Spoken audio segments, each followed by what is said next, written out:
वडील, पप्पा, डॅडी बोलायला किती छान वाटतं नाही? पण आपण कधी कधी मुद्दामून जाणून बुजून बाप. आज अशाच एका बापाची एक कहाणी. आई घराचं मांगल्य तर वडील घराचं अस्तित्व असतं. पण या अस्तित्वाला खरंच आम्ही कधी समजून घेतलंय का?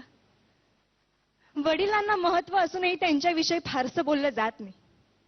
लोकांनी वडील रेखाटलेले, पण तेही तापट, व्यसनी, मार झोड करणारे.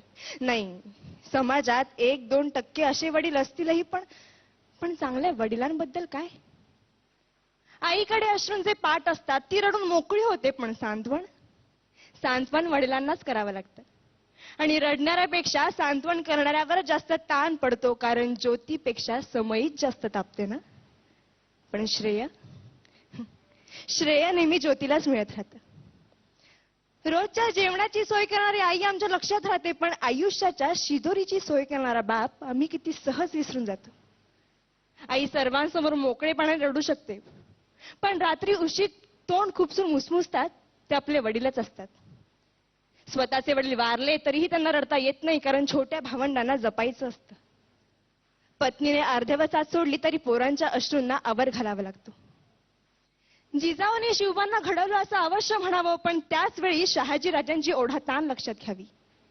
देवकी, यशोदेचं कौतुक अवश्य करावं, पण भरपुरात पोराला डोक्यावरून घेऊन जाणारा वसुदेव लक्षात घ्यावा.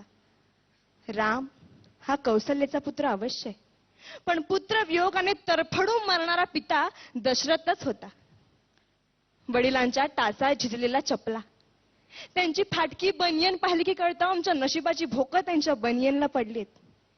त्यांचा दाढी वाढलेला चेहरा त्यांची काट कसर दाखवतो. मुलाला लुंगी घेतील, मुलीला गाऊन घेतील, पण स्वतः मात्र जुनीच पॅन वापरतील. मुलगा सलूनमध्ये 30 रुपये खर्च करतो, मुलगी पार्लरमध्ये 25 रुपये खर्च करते, पण त्याच घरातला बाप दाढीचा साबण संपला म्हणून अंघोळीच्या साबणाने दाढी खरवडीत. तेही नाहीतर कधी कधी फक्त पाणी लावून दाढी करीत. ते आजारी पडले तरी लगेच दवाखान्यात जात नाही, ते आजाराला मुळीच घाबरत नाही. पण डॉक्टर एखादा महिना घरी आराम करायला लावेल यांची त्यांना भीती वाटते, कारण मुलीचं लग्न, पोराचं शिक्षण बाकी असतं. घरात उत्पन्नाचं दुसरं साधन नसतं, ऐपत नसते, तरी मुलाला मेडिकल इंजिनिअरिंगला प्रवेश मिळवून दिला जातो. ओढाताण सहन करून पोराला दर महिन्याला पैसे पाठवले जातात. सर्वच नसली तरी काही मुलं अशी असतात की तारखेला पैसे येताच मित्रांना परमिट रूम मध्ये पार्ट देतात, आणि ज्या वडिलांनी पैसे पाठवले त्या वडिलांची टिंगल करतात. एकमेकांच्या वडिलांच्या नावाने एकमेकांना हाका मारतात. ज्या घरात वडील आहे त्या घराकडे कोणीही वाईट नजरेने बघू शकत नाही, कारण घरातला कर्ता जिवंत असतो. तो जरीही काही करीत नसला तरी तो त्या पदावर असतो, घरच्यांचं कर्म बघत असतो, सांभाळत असतो. आई असण्याला अथवा आई होण्याला वडिलांमुळेच अर्थ असतो. कोणत्याही परीक्षेचा निकाल लागल्यावर आई जवळची वाटते, कारण ती जवळ घेते, कवटाळते, कौतुक करते. पण गुपचूप जाऊन पेढ्यांचा पुडा आणणारा बाप कोणाच्याच लक्षात राहत नाही. चटका बसला, ठेच लागली, फटका बसला तर आई ग हाच शब्द बाहेर पडतो. पण हायवेचा रस्ता ओलांडताना एखाद्या मोठ्या ट्रकने अचानक ब्रेक लावला तर बाप रे हाच शब्द बाहेर पडतो. कारण छोट्या संकटांना आई चालते हो, पण मोठी वादळ पेलताना बापच आठवतो. काय पटतंय का? मंगल प्रसंगी अख्खं कुटुंब जातं, पण मैताच्या प्रसंगी बापालाच जावं लागतं.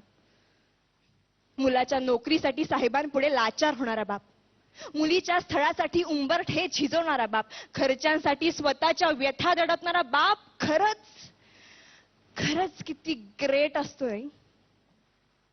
वडिलांचं महत्व कुणाला कळतं?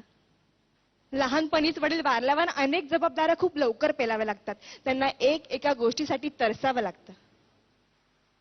बाबांना पूर्णपणे समजून घेणारी असते ती म्हणजे त्या घरातील मुलगी. सासरी गेल्यावर अथवा घरापासून दूर असताना वडिलांशी फोनवर बोलताना त्यांचा बदललेला आवाज ते एका क्षणात ओळखते आणि 17 प्रश्न विचारायला सुरुवात करते. कारण कोणतीही मुलगी वडिलांना जपते, जाणते. इतरांनी आपल्याला एवढंच जपावं एवढीच त्यांची अपेक्षा असते. धन्यवाद.